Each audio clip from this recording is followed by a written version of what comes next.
આપા વિસામણને મનમાં રહી ગયેલી વેરની ખટક અને ગુરુ ગોરખનાથે આપા વિસામણના માથા ઉપર હાથ મૂક્યો અને વિસામણ ભગતને પોતાની ઓળખાણ થઈ અને શું શું દેખાયું તે જોઈશું. તો આજનો ત્રીજો ભાગ, વેરની ખટક. નાનાભાઈ જેબલિયાએ આ ભાગનું નામ આપ્યું છે વેરની ખટક. જય આપા દાના, જય આપા ગીગા, જય શ્યામજી બાપુ, જય વિસામણ ભગત. ભાગ 3, વેરની ખટક.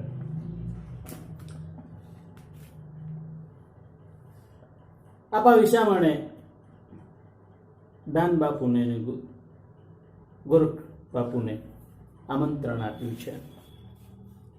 હવે આ રામા ખાચરના મહેમાન બનેલા સંતો આજે આપા વિસામણને આંગણે પધાર્યા છે. ઉત્તરાદા બારના 2 મકાન છે. એ ઓરડાની 20 હાથની ઓસરી, આ ઓસરી જે છે ત્યાં અત્યારે હાલમાં જગ્યાનો ભંડાર છે.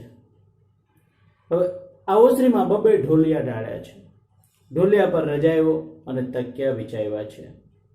એક ઢોલિયા પર આપા ગોરખ બેઠા છે, બીજા ઢોલિયા ઉપર આપા દાના બિરાજમાન છે. ઓસરીની થાંભલીને ટેકે સાંકળો પાથરીને પાળિયાદના ગુલાબશાહ સાંઈ બેઠા છે. આ ગુલાબશાહ સાંઈનું માન અને પ્રતાપ પાળિયાદમાં ભારે મોટો. અને કહેવાય છે કે આ ગુલાબશાહ એટલે રામદેવજીની સાથે જેણે રણુજામાં સમાધિ લીધેલી એ જ સાંઈ કતીબશાહ ગુલાબશાહનો અવતાર લઈને પધાર્યા છે. એટલે કે કતીબશાહનો અવતાર એટલે ગુલાબશાહ. હવે વિક્રમ સંવંત 1863નો રામનવમીનો દિવસ છે. આજનો ઉત્સવ કંઈક પાળિયાદમાં અલગ છે. એક તો રામનવમી છે, સંતો પધાર્યા છે. પાળિયાદના પાદરમાં ગાયોને ઘાસ અને કપાસિયા નિરાય છે. આપા વિસામણને આંગણે બેઠેલા સંતોના હૈયામાં આજ રળિયામણા દિવસે આનંદના તોરા છૂટે છે. કચુંબા ઘૂંટાય છે. અને ગઈકાલે જે શ્રીફળવાળો પરચો થયો એ પરચા પછી વિસામણ ભગત આ સંતોને નોતર્યા છે. પણ આ પુરુષોની સરભરા કેમ થાય એ વિસામણને સમજણમાં આવતું નથી. એમની સાથે કેવી રીતે વાતો કરાય, શું વાતો કરાય એનું જ્ઞાન વિસામણને નથી. એની ગમ નથી. સત્સંગ એ શું ચીજ છે એ વિસામણ મન માટે હાવ અજાણ છે. હવે એવામાં એક તો વિસામણ ભગત વિસામણમાં છે અને ગોરખ બાપુ બૂમપાળ વિસામણને કહે છે કે ભણે વિસામણ, સામગ્રીની થાળી તૈયાર કરો. હવે આપા ગોરખે આવો આદેશ આપ્યો ત્યારે આપા વિસામણ પડ તો આમ બાધાની જેમ જોઈ રહ્યા. કઈ સમજણ ન પડી કે આ અચાનક સામગ્રીની થાળી તૈયાર કરો, સામગ્રી તૈયાર કરો, આ શું કીધું? પણ ત્યાં તો કઈ બોલાય નહીં એટલે ઊભા થઈને રસોડામાં આવ્યા. અને રસોડામાં આવીને કીધું કે હવે આમાં મારે શું સમજવું? એટલે વિસામણ બાપુના ઘરેથી ધનબાઈમાં આઈ ધનબાઈ એ કહે છે કે શું વાત છે, તમે આટલા બધા મૂંઝવણમાં કેમ છો? હું વાત શું? આપા વિસામણ સેજ ઉકળી ગયા. આ થાતા થઈ ગયું, આમંત્રણ આપતા અપાઈ ગયું ને આમ હવે ઉપાધિનો પાર નહીં. કાલે નાળિયેર હાજુ થઈ ગયું અને હું ભોળવાઈ ગયો. હવે આ સંતોને ઘરે લઈ આવ્યો એટલે ધનબાઈમાં કે તમે ભોળવાઈ ગયા? અરે ભોળવાણા નથી, પણ તમે ભાગ્યવાન થઈ ગયા છો. દરબાર આવડા મોટા સંતો આપણા પામર માણસને ત્યાં ક્યાંથી? આપણો તો બેડો પાર થઈ ગયો. બેડો પાર તો આ બધું કમઠાણ પૂરું થાય તઈ ને. આ સામગ્રીની વાત કાઢી લ્યો. આપણે તો ખાલી પધરામણી માટે બોલાવ્યા કે અમારે ઘરે આવો. તો સામગ્રી વળી કોણ જાણે કોને કહેવાતી હશે. આ સાધુના ખોળિયા લાડ બહુ કરે. આ લાવો ને તે લાવો ને પાર કે આંગણે જાય અને વળી હો આના માગે. હવે તમે કહો આ સામગ્રી મારે કાઢવી ક્યાંથી? એટલે આ ધનબાઈમાં બધું જાણતા હતા, સત્સંગીમાં માણસ. એટલે હસી પડ્યા કે સામગ્રી હું તૈયાર કરી દઉં. દરબાર પીરાણું આપણે ત્યાં આવીને સામેથી સામગ્રી માગે છે, એમાં તમે સમજો છો કાંઈ? એક વાત પાકી છે. ધનબાઈમાંનો પ્રસંગ જોતા કે જ્યાં જ્યાં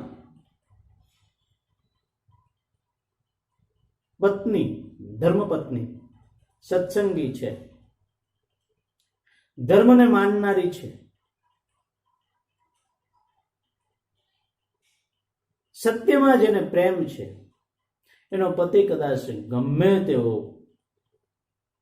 પાખંડી હોય પણ એક દિવસ તો એને સતમાર્ગે આવવું જ પડે છે અને એ લાવીને જ જંપે છે.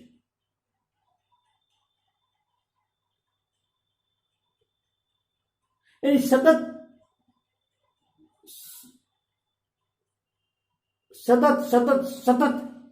એનું ધ્યાન એમાં જ હોય કે એનો પતિ કેમ લાઈન ઉપર આવે, એનો પતિ કેમ લાઈન ઉપર આવે, એનો પતિ કેમ લાઈન ઉપર આવે. અને એક દિવસ, એટલે જ અમે હમણાં એક વખત સત્સંગમાં કહેતા હતા કે સ્ત્રી, બધા એમ કે સ્ત્રી જિદ્દી ન હોય, પણ ખરેખર સ્ત્રી એના લક્ષ્ય માટે તો એ બહુ જિદ્દી હોય. ભલે એવું લાગે કે સહન કરે છે, વાત સાચી, સહન કરી લે છે, પણ એના લક્ષ્ય બાજુ એક પછી એક ડગલું માંડી જાય છે.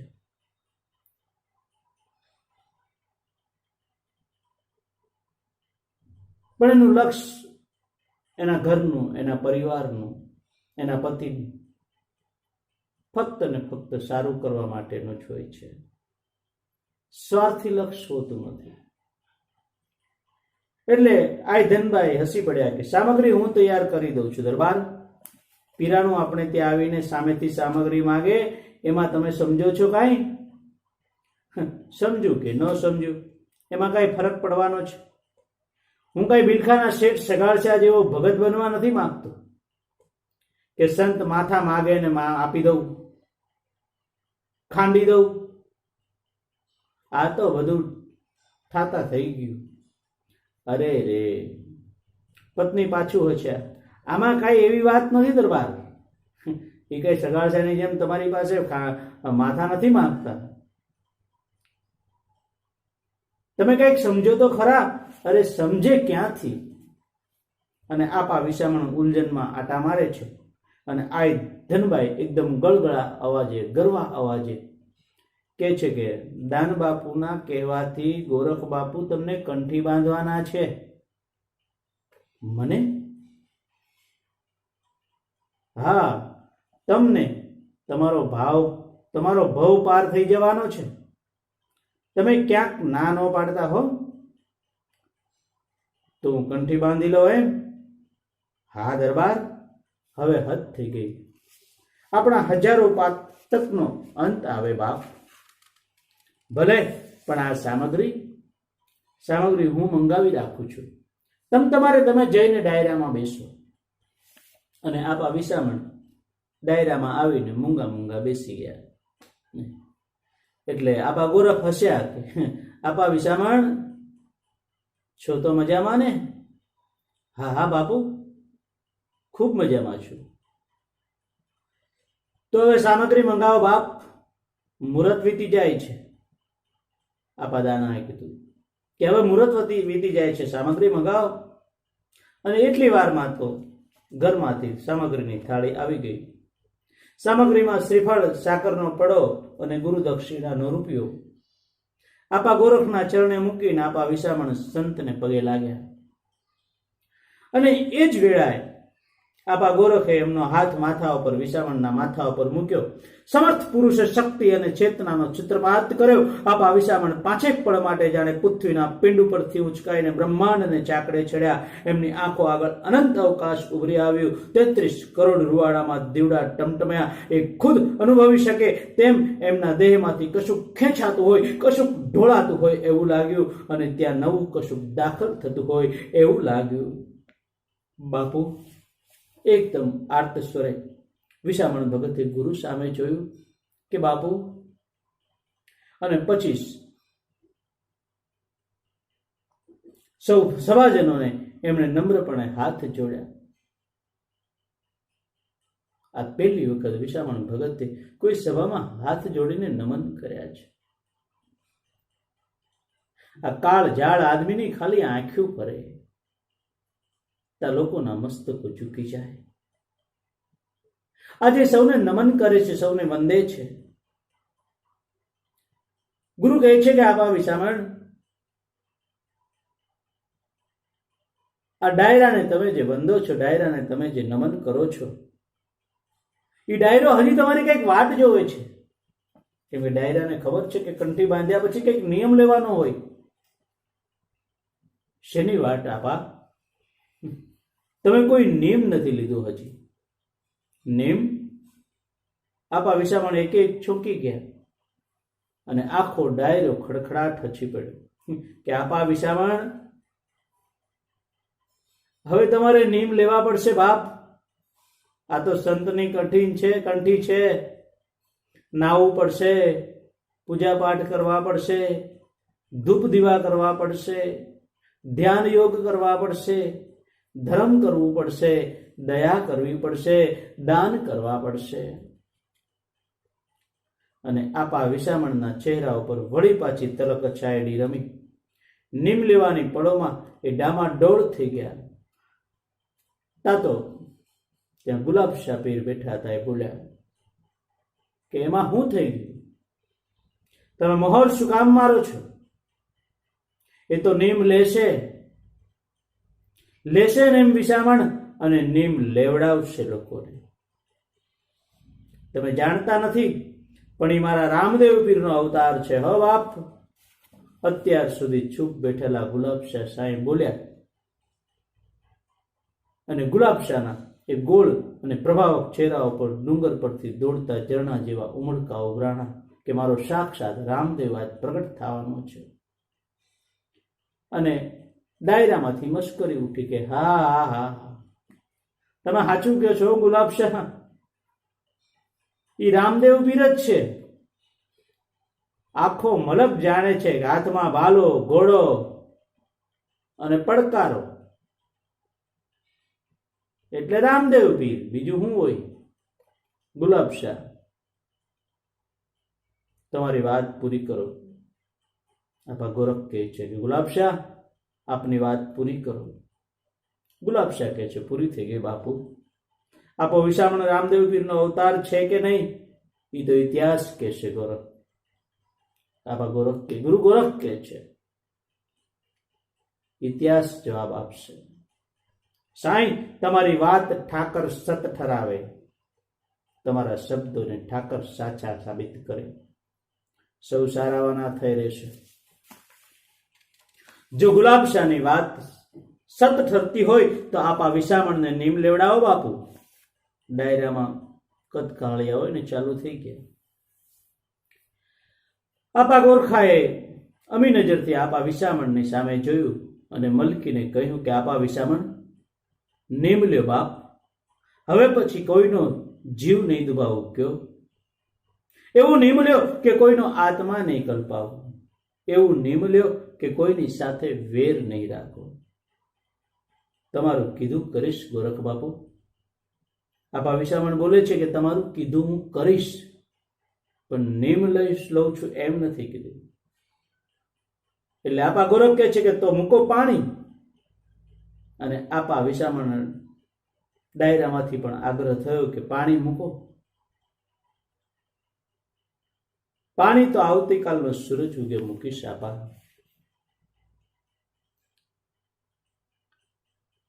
જ્યારે વિસામણ આમ કે છે ત્યારે ડાયરો આખો એકદમ થંભી જાય છે કે અમને ખબર જ હતી કે આને નીમ લેવાનું આવશે એટલે નહીં લઈ શકે.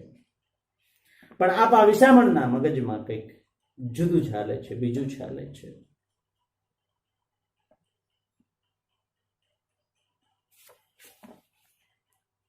એના મગજમાં એક વેરની ખટક રહી ગઈ છે. નવે નવું બાંધેલું એને વેર પૂરું કરવું છે.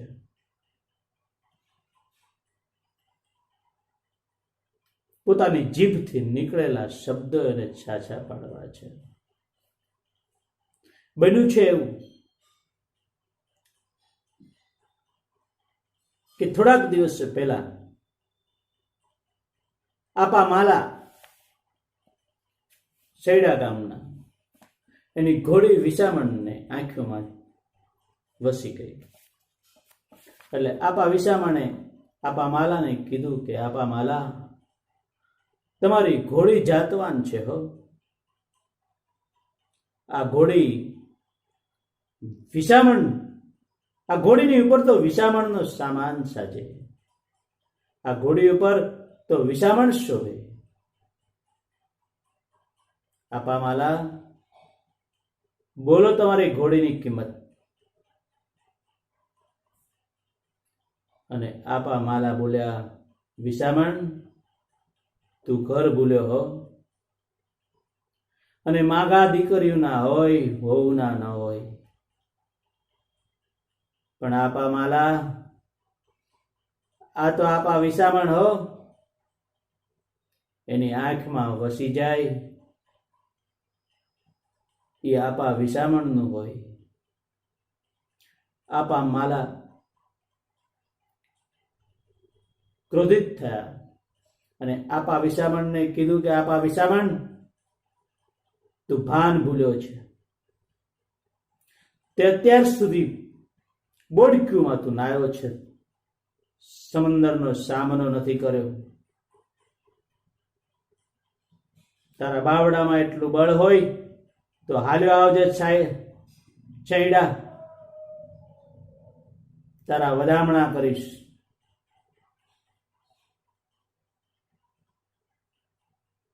અને આપા વિસામણ પણ ક્રોધે ભરાણા. આપા વિસામણ કે છે કે આપા માલા, ઘોડી તો તારે મને આપવી જ પડશે. તું નહીં આપે તો પણ 8મા દિવસે આ ઘોડી ઉપર સામાન વિસામણનો લાગશે. હવે આ બરોબર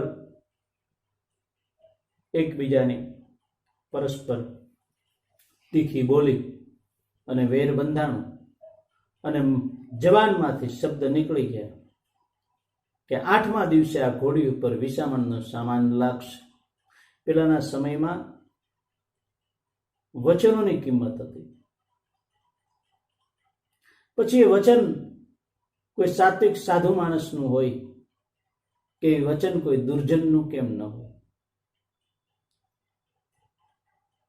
વચન ઉપર મરી મીટતા હતા, વચન ઉપર વેર હાલતા હતા. ભલે વેર એ સારી વાત નહોતી. વેરમાં ને વેરમાં કદાચ ભારત કેટલાય હજારો વર્ષ પાછળ રહી ગયું છે. કદાચ વેરના ગણિત જ કદાચ ખોટા હતા. પણ એ તો ઈશ્વરને આધીન જે હતું તે હતું. પણ શબ્દ ઉપર લોકો ચાલતા અને વિસામણે જુબાન આપી હતી કે 8મા દિવસે આ ઘોડી ઉપર વિસામણનો સામાન હશે. હવે જો એ રહી જાય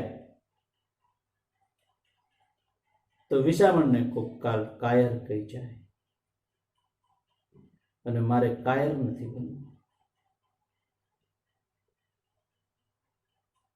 તો આપા દાના હજી આમ વિચાર કરે છે અને મૂંઝવણમાં છે. એટલે આપા દાના એમ કે છે, તો એક કામ કરો, તમારું રહ્યું ને અમારું રહ્યું, નિમકાલ સવારે લેજો. ને આપા વિસામણ મનમાં ખુશ થયા. રાત્રે સત્સંગ થયો, ભજન થયા, અને રાત્રે અધરાતે મધરાતે બધા સંતો પોતપોતાના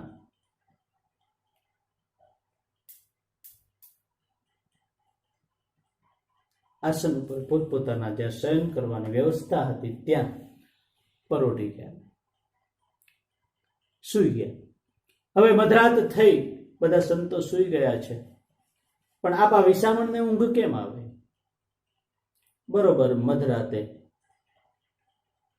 આપા વિસામણ ઉઠ્યા, ઘોડી પડાંગી, ઘોડી લઈને ચૈડાના પાદરમાં ગયા, દરબારગઢમાં ગયા, જ્યાં ઘોડાહાર હતી, ઘોડી બાંધી હતી, ત્યાં જઈને ઘોડી છોડીને બહાર આવ્યા.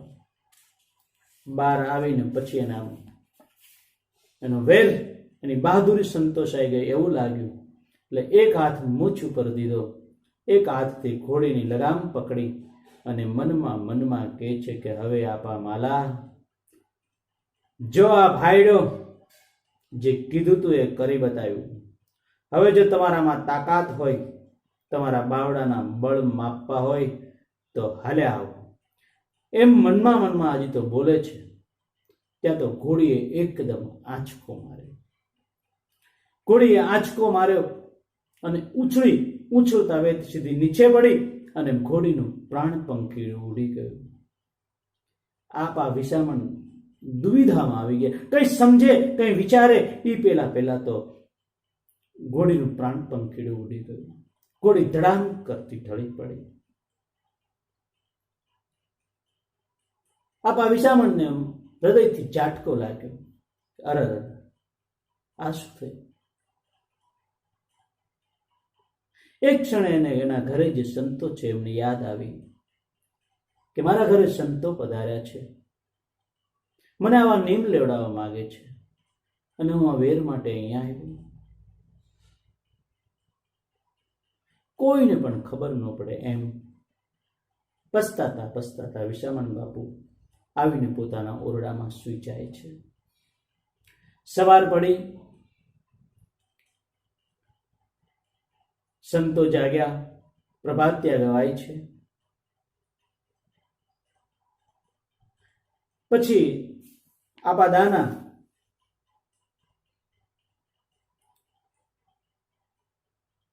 ધીમેથી અવાજ કરે છે કે ભણ્યો આપા વિસામણ, સવાર પડી ગઈ, જાગો બાપ, જાગો. એટલે આપા ગોરખ એમ કે છે કે નહીં જાગે, થાકીને આવ્યા છે. આજ તો રાતે એને બહુ મોટો દાખલો કર્યો છે. હવે આ આપા વિસામણ અડધી નિંદરમાં અને અડધા જાગતા એવી અવસ્થામાં, આપણે સવારમાં ઘણી વખત એવું બનતું હોય છે કે આમ આપણે સૂતા હોય પણ કંઈક કોઈક બોલતું હોય, એ અર્ધ સપના રીતે આપણને મહેસૂસ થતું હોય. એવી રીતે આપા વિસામણ આમ તો થાકેલા એટલે ઊંઘે છે, પણ ઊંઘતા થોડું જાગે છે. એટલે એને એવી રીતે સંભળાય છે, સંવાદ સંભળાય છે. એટલે જ્યારે આપા ગોરખ એમ કે છે કે ભાઈ આજ રાતે એને જબરો દાખલો કર્યો છે, એટલે આપા વિસામણ અચાનક જાગી જાય છે. એટલે દાન બાપુ પૂછે છે કેમ દાખલો? એટલે અરે વાત જવા દે, બિચારા છે છેડાના દરબારની આપા માલાની ઘોડી ખોઈ નાખી, બિચારો જીવ ખોયો. એટલે આપા દાના કે ઈ કેવી રીતે? તો કે ભાઈ ઈ તો વિસામણ જાગે ત્યારે ખબર પડે. અને વિસામણ બાપુ સાંભળી ગયા કે રાત્રે હું જાગીને ગયો, કોઈને ખબર નથી, મારા કોઈ સાગરીતને ખબર નથી, મારા કોઈ માણસને ખબર નથી. અને આ શક્ય જ કેમ છે?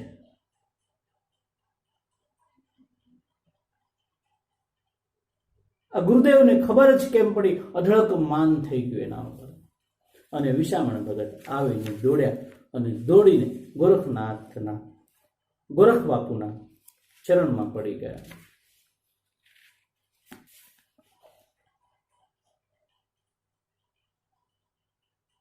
અને પછી